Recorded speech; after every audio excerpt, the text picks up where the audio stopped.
नमस्कार प्रेक्षकांनो, आजच्या एपिसोडमध्ये इथे सानिका म्हणत असते की सोडा मला सोडा. ही तीच सानिका आहे जिथे सानिकाने स्वतःच्या आईवडिलांचा गळा चिरून आता खून केलेला असतो.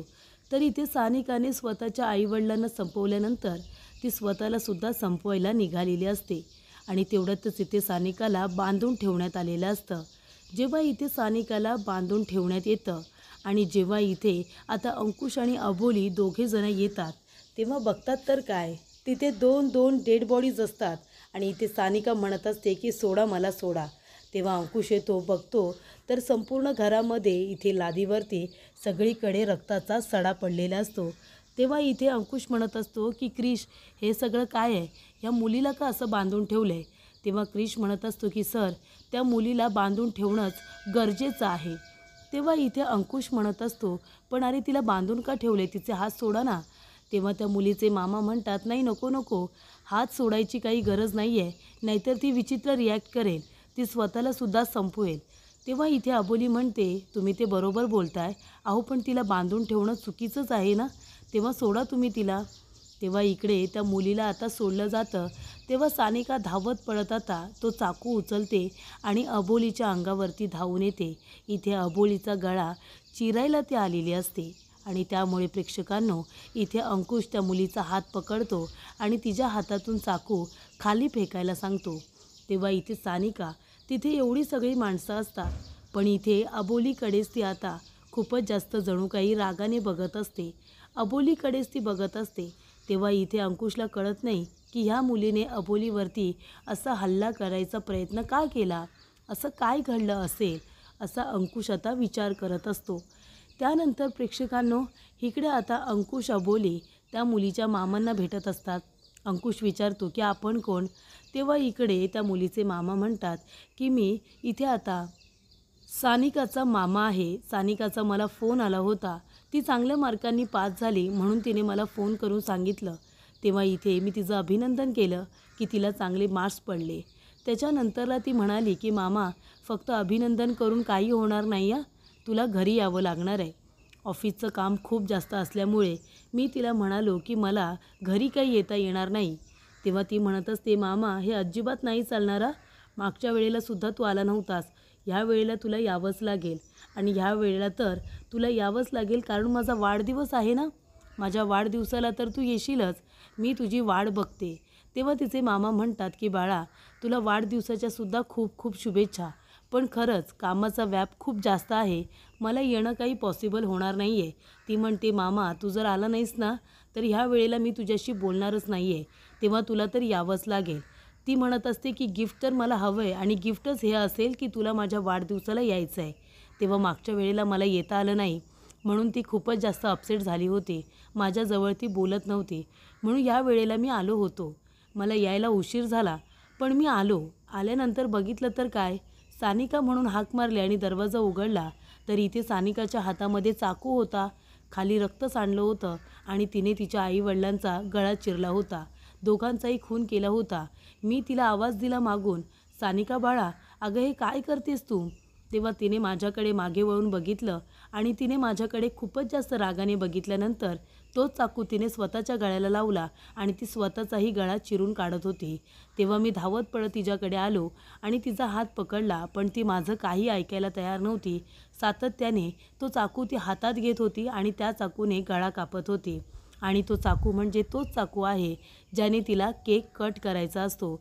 पण तिने केक कट करायच्या ऐवजी प्रेक्षकांनो, आपल्या आईवडिलांचे गळेसुद्धा कट केलेले असतात आणि त्यानंतरला ती स्वतःचा गळासुद्धा कट करायला जात असते. पण तिचे मामा तिथे आलेले असतात आणि मामा आल्यामुळे त्यांनी तिचा हात पकडलेला असतो आणि एवढा मोठा अनर्थ होण्यापासून त्यांनी थांबवलेला असतो. तेव्हा अबोली म्हणत असते, सर म्हणजे इथे सानिकाने आपल्या आईवडिलांचा गळा चिरला, तुम्हाला काय वाटतं, त्या दोघांचं पटत नव्हतं का सानिकाबरोबर, त्यांचं काही भांडण वगैरे व्हायचं का. तेव्हा इथे मामा म्हणतात, नाही नाही असं काही नव्हतं, त्यांची एकुलती एक मुलगी होती सानिका आणि त्या दोघांचंही आपल्या मुलीवरती खूपच जास्त प्रेम होतं, त्याच्यामुळे भांडणाला कुठे जागाच नाही आहे. त्यानंतर इथे अबोली म्हणते, नाही पण कदाचित सानिकाचं पटत नसेल त्यांच्याबरोबर आणि तुम्हाला ते माहिती नसेल असंही होऊ शकतं ना. तेव्हा मामा म्हणतात, अर्थात असं होऊ शकतं, कारण मी काही त्यांच्याकडे सारखा येत नव्हतो, मी कधीतरी यायचो. मागच्या वेळेला वाढदिवसाला आलो नाही म्हणून ती इतकी चिडली होती, म्हणून ह्या वेळेला मला यावं लागलं. नाहीतर माझं काही सारखं येणं होत नाही, पण फोनवरती सातत्याने बोलणं होतं. आणि सानिका खूप साधी मुलगी होती, ती आपल्या आईवडिलांचं सगळं ऐकायची. तिचे आईवडील तिचे खूप लाड करायचे. ती असं काही करेल रागाच्या भरामध्ये, या गोष्टीवरती माझा विश्वास बसत नाही आहे. तिचं कुणाबरोबर भांडण नाही, वाद नाही, ती मुळात जास्त कुणाशी काही बोलायची सुद्धा नाही. तेव्हा प्रेक्षकांनो, क्रिश येतो आणि म्हणत असतो की सर, इथे आता सगळं काम झाले, आता बॉडीसुद्धा पोस्टमॉर्टमला पाठवायच्या आहेत. तेव्हा अंकुश म्हणतो, हो बॉडीज तुम्ही पोस्टमॉर्टमला आता पाठवून द्या. त्यानंतर इथे अंकुश म्हणत असतो, मग हे सगळं का केलं असेल सानिकाने? जर ती एवढी गुणी मुलगी होती तर आपल्या आईवडिलांचा खून करण्याची तिने हिंमत का केली? असं का केलं असेल तिने? या गोष्टीचा शोध घ्यायला हवा. तेव्हा मामा म्हणत असतात, ती मला म्हणत होती की मामा लवकर या म्हणून. मी जर अजून थोडा लवकर आलो असतो तर कदाचित एवढा मोठा अनर्थ होण्यापासून मी थांबवलं असतं. पण त्याच वेळेला मी तिला बांधून ठेवलं आणि सगळ्यात आधी पोलिसांना फोन केला, कारण ती माझं काहीसुद्धा ऐकायला तयार नव्हती. ऑफिसमध्ये कामाचा खूप वर्कलोड आहे म्हणून मला कुठेही जाता येत नाही, म्हणून मी यायला तयार नव्हतो. पण बरं झालं इथे आलो, कारण मी तिचा तरी जीव वाचवू शकलो. तेव्हा इथे अंकुश म्हणत असतो की हे बघा, तुम्ही काळजी करू नका. सानिकाने हे सगळं का केलं असेल, की तिच्याकडून कुणी करून घेतलं असेल, या सगळ्या गोष्टीचा आपल्याला शोध घ्यायला हवा. तुम्ही सगळ्यात आधी तर सानिकाला ॲडमिट करून घ्या, तिच्यावरती ट्रीटमेंट सुरू होऊ दे. त्यानंतर प्रेक्षकांनो, अंकुश म्हणतो, अबोली तू घरी जा, तू या सगळ्या गोष्टीचा आता स्ट्रेस घेऊ नको, हे बघ तुला त्रास होईल. तेव्हा अबोलीसुद्धा आता घरी यायला निघते. तोपर्यंत मनवा म्हणत असते की वहिनीने माझा फोन का उचलला नसेल? आता सत्कार झाला ना तिचा, आता तिला माझी गरज नसेल, म्हणूनच ती आता माझा फोन उचलत नाही आहे. पण मलासुद्धा तिची गरज नाही, येऊ दे तिला आता. सगळ्यांसमोर तिला जाब विचारते की तिने माझा फोन का उचलला नाही. मी काय रिकामटेकडी आहे का? मला माझी कामं नाही आहेत. मी तिला एवढे फोन केले, त्यातला एक तरी फोन उचलायचा ना. तू मला इज्जत देत नाही तर मी तुला इज्जत आता का देऊ? असं इकडे आता मनवा म्हणत असते. तेवढ्यातच अबोली तिथे येते. अबोली आल्यानंतर मनवा म्हणत असते की वहिनी, अगं कुठे होतीस तू? किती फोन केले तुला माहिती आहे का? एवढ्या वेळा फोन केले तुला, मला तुझी काळजी वाटत होती. एवढे फोन केल्यानंतर साधा तुला एक फोन उचलता आला नाही. अगं एवढे फोन केलेत म्हणजे नक्कीच काहीतरी महत्त्वाचं काम असेल, हा तरी जरा विचार करायचा. पण तू तसा काही विचार केला नाहीस, म्हणजे तुला मी महत्त्वाची नाही वाटत का? मी तुला का फोन करते का नाही, तुला ते कारण महत्त्वाचं नाही वाटत का? तेव्हा मनवा म्हणत असते की वहिनी, तुला ना माझी कसली कदरच नाही आहे गं. मी तुला कामानिमित्तच फोन करत होते, पण तू तुझ्याच कामामध्ये व्यस्त होतीस. तेव्हा अबोली म्हणत असते, मनवा अगं ऐकून तरी घे, माझं खरंच खूप महत्त्वाचं काम होतं, म्हणूनच मला तुझा फोन उचलता आलेला नाही आहे. मी खरंच सांगते, माझं जर महत्त्वाचं काम नसतं ना तर मी खरंच सांगते मी तुझा फोन उचलला असता. तू ऐकून तरी घे ना माझं. तेव्हा मनवा म्हणत असते, वहिनी मला तुझं काही ऐकून घ्यायचं नाही आहे. तुला फक्त आहे ना तुझी कामं महत्त्वाची वाटतात, बाकीची सगळ्यांची कामं तर कामं नसतातच ना. तेव्हा इथे अबोली आता चिडते. अबोली म्हणत असते, मनवा अगं हे काय बोलतेस तू? तुला तरी कळतंय का? मी काय बोलते ते आधी ऐकून तरी घे ना. हे बघ, मला खरंच खूप महत्त्वाचं काम होतं आणि म्हणूनच मला तुझा फोन उचलता आलेला नाही आहे. कळतंय का तुला? माझं काम जर नसतं तर मी फोन उचलला नसता का? याआधी असं कधी झालं आहे? मला खरंच खूप महत्त्वाचं काम होतं म्हणून मला फोन उचलता आला नाही.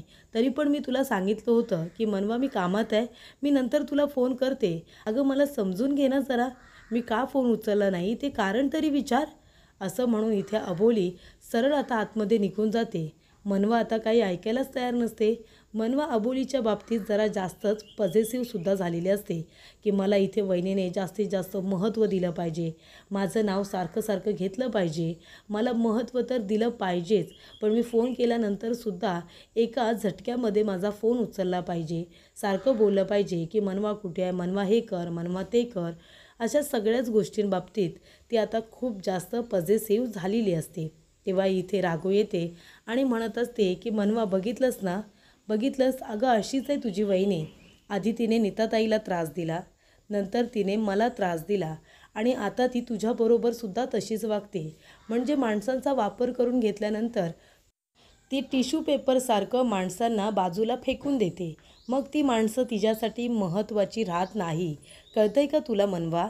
तेव्हा इथे राघू म्हणत असते, मनवा कळेल तुला हळूहळू. आणि हे बघ, नको तू जास्त काळजी करू. अगं वहिनी आहे ना अशीच आहे, तिला स्वतः पुढे ना दुसरं काहीसुद्धा दिसत नाही. तेव्हा इथे मनवाला खूप जास्त राग येत असतो. तेव्हा इथे मनवा म्हणते, राघू तू गप्प बसा, तू उगाच जास्त काही बोलू नकोस. तेव्हा राघू म्हणते, बघ आता मी तुझ्या बाजूने बोलते तरीसुद्धा तुला असं वाटते की मी जास्त बोलते म्हणून. तेव्हा इथे आता मनवा तिच्याकडे बघतच राहते. राघू म्हणत असते, अगं ते बघ ना, ते बघ खाली काय पडले ते बघ जरा, बघ तुला वापरण्यामध्ये येतं आहे का? तेव्हा इथे मनवा म्हणत असते, अगं काय पडले खाली? काहीच पडलेलं नाही आहे. राघू म्हणते, ते बघ पडले ना, तुझी लायकी खाली पडलेली आहे, बघ ती उचलून तुला वापरते येते का? तेव्हा इथे आता मनवा राघूकडे बघतच राहते. मनवा म्हणत असते, राघू तुझी हिंमत कशी झाली गं हे सगळं बोलायची? तेव्हा मनवा म्हणते, का नाही गं बोलायचं मी? सांग ना, का नाही बोलायचं? जेव्हा वहिनी माझा अपमान करायची, मला वाटेल तसं बोलायची, तेव्हा तर तुला खूप हसायला यायचं ना, मग आता वहिनी तुला बोलते, तुझा अपमान करते, तर मी का नाही हसायचं? मी तर हसणार, मी या सगळ्या गोष्टीचा आनंद घेणार, असे इकडे आता राघूसुद्धा म्हणत असते. त्यानंतर प्रेक्षकांनो, इथे राघू आणि मनवा दोघींमध्येच आता वाद सुरू होतो. राघू म्हणत असते, जा वहिनीने तुला तुझी लायकी दाखवली, ती तशीच आहे, तिला तुझी गरज नाही आहे, तिने मलासुद्धा असंच केलं आहे आणि ती आतासुद्धा तुला तसंच करते, अख्ख्या चाळीसमोर तुला तुझी लायकी दाखवली ना. तेव्हा इकडे आता रमाला कळत नाही की नक्की गडबड काय आहे. रमा आता टेन्शनमध्ये आलेली असते. तेव्हा ती लगेचच अबोलीच्या मागे जाते. त्यानंतर इथे सानिकाला हॉस्पिटलला आणलेलं असतं. सानिका हॉस्पिटलमध्ये सुद्धा खूपच जास्त रिॲक्ट करत असते. ती म्हणत असते की सोडा मला, सोडा, का मला बांधून ठेवले, मला प्लीज सोडा. तेव्हा इथे तिचे मामा म्हणत असतात की सानिका बाळा शांत होतो. आणि तेव्हाच इथे डॉक्टरांनी आता तिला इंजेक्शन दिलेलं असतं, जेणेकरून ती शांत व्हावी, तिला झोप यावी, यासाठी तिला आता इंजेक्शन दिलेलं असतं. तेव्हा इथे अबोली विचारात बसलेली असते. तेव्हा रमा येते आणि म्हणत असते, अबोली काय झालं गं, कसला एवढा विचार करतेस तू आणि काय एवढी चिडचिड केलीस? तेव्हा अबोली म्हणत असते, मग काय करू आई मी, सांगा ना तुम्ही, मी कुठल्या विचारांमध्ये आहे, मी खरंच खूप कामात होते, तर मनवाला ते काही ऐकूनच घ्यायचं नाही आहे. तेव्हा रमा म्हणते, हो पण काय झालं काय ते तरी सांग ना. तेव्हा अबोली म्हणत असते, आई तुम्हाला सांगायचं म्हणजे मी इथे शांतीदेवींकडे त्यांना भेटायला गेले होते. त्यानंतर अबोली म्हणते की मी अंकुश सरांना भेटायला गेले होते. आई तुम्हाला माहिती आहे, दीपाली नावाची एक मुलगी आहे, तिची मिसिंग कंप्लेंट नोंदवण्यासाठी तिची मैत्रीण रेणू आली होती. तेव्हा रमा म्हणते, कोण ही दीपाली? तेव्हा अबोली म्हणते, आई ही दीपाली तीच मुलगी आहे, ती माझ्या ओळखीची आहे, खूप चांगली मुलगी होती. तिचं शिक्षण पूर्ण करण्यासाठी ती दिवसभर फुलं विकायची आणि रात्रीच्या शाळेमध्ये जायची. तिला चांगलं मोठं अधिकारी व्हायचं होतं आणि त्यासाठी ती शिक्षण घेत होती. खूपच गुणी मुलगी, कुणाला न उलटं बोलणारी ना काही. पण नंतरला मला कळलं की ती हरवले म्हणून. तिची मिसिंग कंप्लेंट नोंदवण्यासाठी तिची मैत्रीण आली होती रेणू. त्यानंतरला आम्हाला कळलं की ती मुलगी गावी गेली आहे, ती मुलगी सापडले, ते तिच्या गावी गेले म्हणून. त्यानंतर मी निश्चिंत झाले. नंतरला ज्या वेळेला मी पोलीस स्टेशनला गेले तेव्हा मला कळलं की दीपालीचा खून झाला आहे म्हणून. दीपाली गावी गेलेलीच नाही आहे, तिचा खून झाला आहे. तेव्हा रमा म्हणते, अरे देवा. तेव्हा नंतर अबोली म्हणत असते की आई एवढंच नाही, शांतीदेवीचे जे PA होते ना महेश सर, ते सुद्धा तिथे होते, त्यांचासुद्धा खून झाला होता. दोघांचेही गळे चिरून हत्या करण्यात आली होती. दोघांची बातमी मला कळली. त्यानंतर मी शांतीदेवींना भेटायला गेले होते आणि त्यांना भेटून आल्यानंतर मी अंकुश सरांना भेटायला जेव्हा गेले होते तेव्हाच तिथे मला कळलं की अजून एक केस तशीच घडलेली आहे. सानिका नावाच्या मुलीने आपल्या आईवडिलांचा सुद्धा गळा चिरून खून केला, त्यांची हत्या केली. ती बातमीसुद्धा सेम आपल्या दीपाली आणि महेश सरांसारखीच झाली. त्यांनीसुद्धा गळे चिरूनच त्यांची हत्या करण्यात आली होती. सानिकाने आपल्या आईवडिलांचा इथे गळा चिरून हत्या केल्यानंतर ती स्वतःला सुद्धा मारण्याचा प्रयत्न करत होती. पण तेवढ्यातच तिथे तिचे मामा योग्य वेळी पोचले होते आणि त्यांनी तिला थांबवलं आणि एवढा मोठा अनर्थ होण्यापासून तिला थांबवलं आणि मग आम्ही तिथे पोचलो. या सगळ्या बातम्या एकाच दिवशी घडल्या, त्याच्यामुळे माझं काही डोकं काम करत नाही आहे. बरं आई, गळा चिरूनच हत्या करण्यात येते, त्याचबरोबर ज्या वस्तू वापरल्या जात आहेत ना गळा कापण्यासाठी, त्या वस्तूसुद्धा सारख्याच आहेत. तेव्हा कळत नाही आहे की ह्या सगळ्या गोष्टी काय घडत आहेत. म्हणजे एकाच वेळी सारखेच खून कसे काय होऊ शकतात, ते सुद्धा गळे चिरूनच. तेव्हा कळत नाही आहे की दीपालीचा खून कुणी केला, महेश सरांचा खून कुणी केला आणि त्या मुलीने सानिकाने आपल्या आईवडिलांचा खून का केला असेल. तर इथे आता अबोली म्हणत असते की आई, या सगळ्या गोष्टींचा विचार केला पाहिजे आणि नक्कीच ही संपूर्ण साखळी आहे ना, ती कुठे ना कुठेतरी जोडली गेलेली आहे. त्यामुळे ही जोडली गेलेली साखळी लवकरात लवकर तोडून टाकायला हवी आहे, असं सुद्धा अबोली म्हणत असते. त्यानंतर प्रेक्षकांनो, इथे अबोलीला वेगळ्याच गोष्टीचं टेन्शन असतं आणि त्याच्यामध्ये इथे मनवा तिला वेगळेच प्रश्न विचारत असते. त्यानंतर इथे आता बातमी पेपरमध्ये छापून आलेली असते. इथे अंकुश म्हणत असतो की अबोली, हे बघ, पेपरमध्ये ती न्यूज छापून आली आहे की एका मुलीने आपल्या आईवडिलांचा खून केला. तेव्हा अबोली म्हणत असते, सर, का बरं सानिकाने असं केलं असेल? का तिने आपल्या आईवडिलांना मारलं असेल? तिने खरोखर मारलं असेल की तिच्याकडून कुणीतरी हे सगळं करून घेतलं असेल? बरं सर, तुम्ही बघताय का, म्हणजे जे काही हे खून झालेत ना गळा चिरून, ते प्रत्येक खून आहेत ना ते एकाच हत्याराने केल्यासारखे वाटत आहेत. म्हणजे एकसारखे हत्यार वापरलेत गळा चिरण्यासाठी. आणि मला असं वाटतंय की हे खून जे होत आहे ते करणारा कुणीतरी व्यक्ती आहे, एखादा सिरियल किलर वगैरे असेल का? तेव्हा अंकुश म्हणतो, असू शकतो, एखादा सिरियल किलर असू शकतो. त्यानंतर प्रेक्षकांनो, इकडे आता अंकुश आणि अबोली दोघेही विचार करत असतात की नक्कीच हे एक माणूस असावा जो हे सगळं करून आणत असेल, सगळं घडवून आणत असेल. अशी कुणी टोळी असेल का? तेव्हा अबोली म्हणत असते की सर, दीपालीचा खून, त्याचबरोबर महेश सरांचा खून, एकतर मला असं वाटतंय की दीपालीने आधी स्वतःचा खून केला असेल, नंतर महेश सरांचा. अबोली म्हणते की सर, जिथे खून होत आहेत ना तिथे आधी मोठ्या माणसाचा खून होतो आहे, मग लहान मुलीचा खून होतो आहे. अशाच पद्धतीच्या घटना घडत आहेत. त्यामुळे एकतर आधी दीपालीने खून केला असेल महेश सरांचा, किंवा महेश सरांनी दीपालीचा केला असेल आणि मग स्वतःचा. नाहीतर असं सुद्धा झालं असेल की एका तिसऱ्याच व्यक्तीने दोघांचे खून केले असतील. मला असं वाटते की आपण महेश सरांच्या घरी जाऊन त्यांचीसुद्धा खोलवरती चौकशी केली पाहिजे. तेव्हा तिथे शांतीदेवी येतात आणि म्हणत असतात, त्यासाठी मी तुम्हाला संपूर्ण सहकार्यसुद्धा करायला तयार आहे. तेव्हा इथे अबोली म्हणते, शांतीदेवी, तुम्ही या ना, या आतमध्ये या. तेव्हा आता एवढ्या मोठ्या आता कार्यकर्त्या शांतीदेवी आपल्या घरी आल्यात, त्यामुळे अंकुश अबोली हैराण झालेले असतात. तेव्हा अबोली म्हणत असते, मॅडम तुम्ही बसा, मी तुमच्यासाठी चहा करते. तेव्हा त्या म्हणत असतात, नाही, नको नको, चहा वगैरे नंतर कधीतरी, आता मी इथे कामानिमित्त बोलायला आली. तेव्हा इकडे शांतीदेवी म्हणत असतात की हे खून नक्की कोण करतं आहे ते आपल्याला कळायलाच हवं. त्यामुळे इथे अबोली, मी इथे तुझी मदत मागायला आली आहे, मला तुझ्या मदतीची गरज आहे. अबोली म्हणते, मॅडम सांगा ना, मी तुमची काय मदत करू? तेव्हा इकडे शांतीदेवी म्हणत असतात की मागच्या वेळेला मी जी गोष्ट सांगितली होती त्याच्यावरती मी शिक्कामोर्तब करायला आली. मी माझ्या PAची महेशची केस तुझ्याकडे द्यायला आली आहे. तू त्याला न्याय मिळवून देवास असं मला वाटतं. आणि इथे इन्स्पेक्टर अंकुश शिंदे ही केस तुमच्याकडे असल्यामुळे आता जर मी माझी केस अबोलीला दिली तर तुम्ही दोघेजणं छान टीमवर्कने इथे सगळ्यांना न्याय मिळवून द्याल. मला माहिती आहे तुम्ही एकमेकांची छान पद्धतीने मदत कराल. तेव्हा अंकुश म्हणत असतो, मॅडम तुम्ही काळजीच करू नका, मी माझी संपूर्ण टीम कामाला लावली. मी स्वतः जातीने ह्या गोष्टींमध्ये लक्ष घालतोय की नक्की हे खून कोण करण्याचा प्रयत्न करते आणि जो कोणी ह्या सगळ्याच्या मुळाशी असेल ना त्याला लवकरात लवकर पकडून गजाआड करू, हा शब्द मी तुम्हाला देतो. तेव्हा इथे आता शांतीदेवी म्हणत असते की तेच मला या सगळ्याची तुमच्याकडून अपेक्षा होती. त्यानंतर प्रेक्षकांना पुढील भागामध्ये अबोली म्हणत असते की सर, तो माणूस कोण आहे मला माहिती नाही, पण तो सतत माझा पाठलाग करत असतो. तेव्हा अंकुश म्हणतो, कोण माणूस आहे तो? तेव्हा अबोली म्हणते, माझा सत्कार असताना सत्कार समारंभामध्ये नाही का तो सायकल घेऊन आला होता कापूसवाला, हा तोच माणूस आहे. तेव्हा इथे अबोली म्हणत असते, तो माझा का पाठलाग करत असेल सर, तो कोण आहे? तेव्हा अंकुश म्हणतो, काळजी करू नको, त्याचासुद्धा लवकरात लवकर शोध घेतला जाईल. तेव्हा इथे आता अबोली केस लढणार आहे ही बातमी पेपरमध्ये छापून आलेली असते. पेपरमध्ये आलेलं असतं की महेशची केस अबोली अंकुश शिंदे लढणार आहे आणि ती माहिती त्या म्हाताऱ्याला सुद्धा कळलेली असते। त्यामुळे त्या म्हाताऱ्याला इतका राग आलेला असतो, तो आता पेपराचा इथे चोळामोळा करतो आणि रागानेच फेकून देतो, कारण त्याच्यामध्ये इथे अबोली अंकुश शिंदेची बातमी छापून आलेली असते। तर प्रेक्षकांनो, इथे आता अंकुश आणि अबोली दोघेजण सानिकाला भेटायला आलेले असतात। तेव्हा अबोली म्हणते, सानिका बाळा कशी आहेस तू?